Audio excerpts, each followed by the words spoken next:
Сәлем достар, бүгін сендермен 8-ші сыныптың БЖБ жұмысын бірге талдаймыз. Алдымен арнаға тіркеліп, қоңыраушаны басып қой.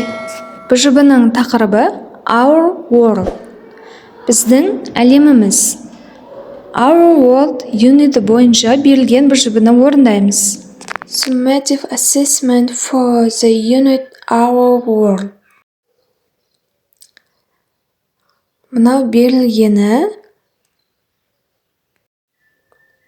level of thinking, knowledge and comprehension, skills, higher order thinking skills, duration 20 minutes.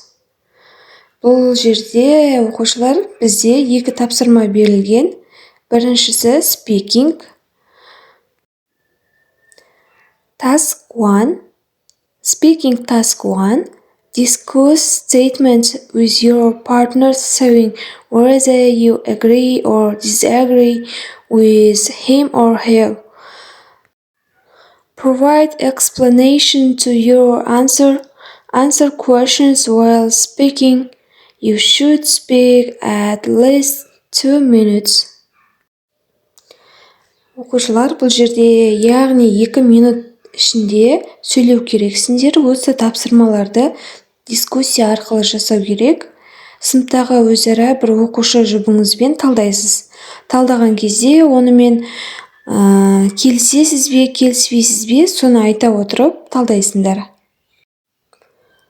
Learners talk in pairs on such topics as family, relations with other people, hobbies and interests, house and homes. Firstly, one learner provides explanation, then they swap the roles. Оқушылар жұбымен отбасы, басқа адамдармен қарым-қатынастары, хобби мен қызығушылығы, үй және сол сияқты тақырыптарда сөйлеседі. Алдымен бір оқушы түсініктеме береді, содан кейін рөлдерін ауыстырады. Келесі мына жерде бірнеше карталар берілген. Осының ішінен өздеріңе ұнаған біреуін таңдап, осыған жауап бересіңдер. Мысалы, карт 1. Бір картаны таңдап, өзіңнің жұбыңмен дискуссия жасасаң болады. Келіседі ме, келіспейді ме, сол жайлы. Оның карточкасына сен жауап беру керексің. Келісесің бе, немесе келіспейсің бе? Сол арқылы жасаймыз. Мен мұнда екінші карточканы таңдайын, осыған толықтай жауап беремін. Card 2. It's better to live in a house rather than in a flat.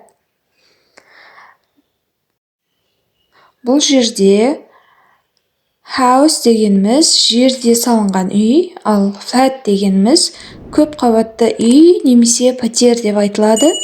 Сөйлемді аударып болсақ, жер үйде тұрған жақсырақ па, әлде көп қабатты үйде тұрған жақсырақ па деп сұрап тұр. Енді бірінші сұраққа қарайық. Бірінші сұрақта which alternative, a house or a flat, would you prefer to live in? Сіз жер үйде немесе көп қабатты үйде ме, қайсында өмір сүрер едіңіз дейді. Әрқайсың өз ойларыңнан жауап жазасыңдар. Немесе менің дайын жауабымды көшіріп алсаңдар да болады. I would prefer to live in a house, as I like places where quiet around me. Мен жер үйде тұрғанды таңдар едім. Мен айналам тыныш болғанын ұнатамын. Немесе I don't like noise. Мен шуды ұнатпаймын. Десеңдер де болады. Немесе I would prefer to live in a house because I don't like being up high. Мен жер үйде тұрғанды таңдар едім. Өйткені мен биікте тұрғанды ұнатпаймын. Тағы бір мысал айта өтейін. I would prefer to live in a flat because I want to live in the city. Мен көп қабатты үйде тұрғанды таңдар едім, себебі мен қалада тұрғым келеді.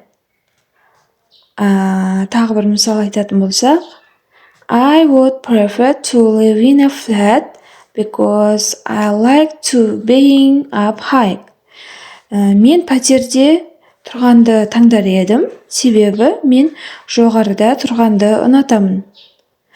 Міне оқушылар, бірнеше мысалдар келтірдім. Ішінен ұнатқандарыңды аласыңдар, немесе осы сөйлемдерге ұқсас қылып, өз ойларыңды жазсаңдар да болады. Ал екінші сұраққа көшейік. What do you like about your home? What don't you like? Бұл жерде сұрақта сен үйіңде нені жақсы көресің және нені жақсы көрмейсің деп тұр. Сөйлем құрап көрейік. I really like kitchen in my house because I like cooking. Десеңдер болады. Аударатын болсақ, шынында мен үйімдегі ас үйді ұнатамын, себебі маған ас әзірлеген ұнайды. Және бір мысал. I really like my bedroom in my house because I like sleeping. Шынында мен үйімдегі жатын бөлмені ұнатамын, себебі мен ұйықтағанды ұнатамын десеңдер де болады. Немесе I don't like kitchen in my house because I hate washing dishes. Мен үйімдегі ас үйді ұнатпаймын, себебі мен ыдыс жуғанды жек көремін. I don't like my room in our house because my room is very narrow. Мен үйіміздегі менің бөлмемді ұнатпаймын, себебі менің бөлмем өте тар десеңдер де болады. Келесі үшінші сұраққа көшейік. Do you like the location of your home? Location дегеніміз бұл жерде орналасқан жерін айтады. Do you like the location of your home? Сен үйіңнің орналасқан жерін ұнатасың ба деп тұр сұрақта. Yes, I like it десеңдер де болады жауабына. Егер ұнатпайтын болсаңдар, No, I don't like the location of my house. Несімен ұнатпауларың мүмкін, оны да жазсаңдар болады. Мысалы, I don't like the location of my house because my house is far from school. Менің үйімнің орналасқан жерін ұнатпаймын, себебі менің үйім мектептен алыс десеңдер болады. Немесе I like the location of my house because my house is near the school. Егер үйлерінің орналасқан жерлерін ұнататын болсаңдар, осы сөйлемді құрап көрсеңдер болады. I like the location of my house because my house is near the school. Мен үйімнің орналасқан жерін ұнатамын, себебі менің үйім мектептің жанында орналасқан. Төртінші сұраққа көшейік. What is your dream home?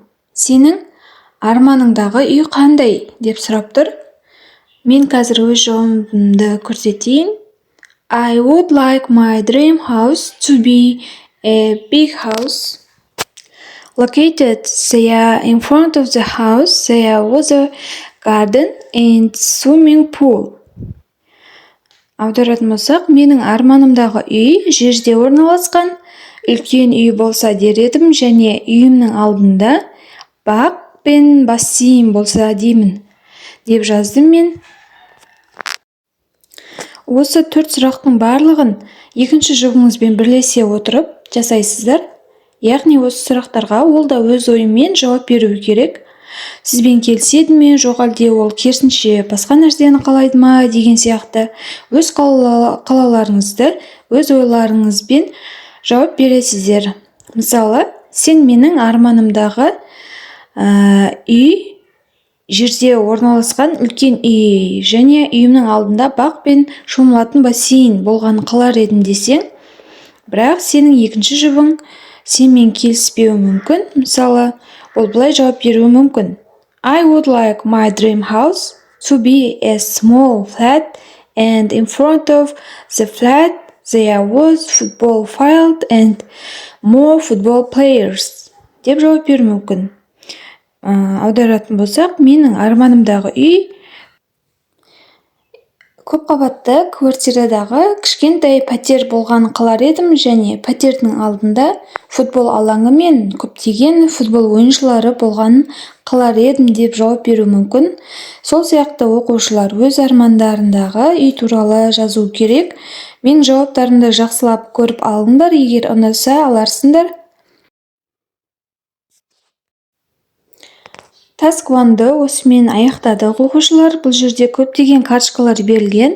Солардың біреуіне жауап бересіңдер. Мен бұл жерде екінші карточкаға толықтай жауап бердім. Енді келесі тапсырма listening.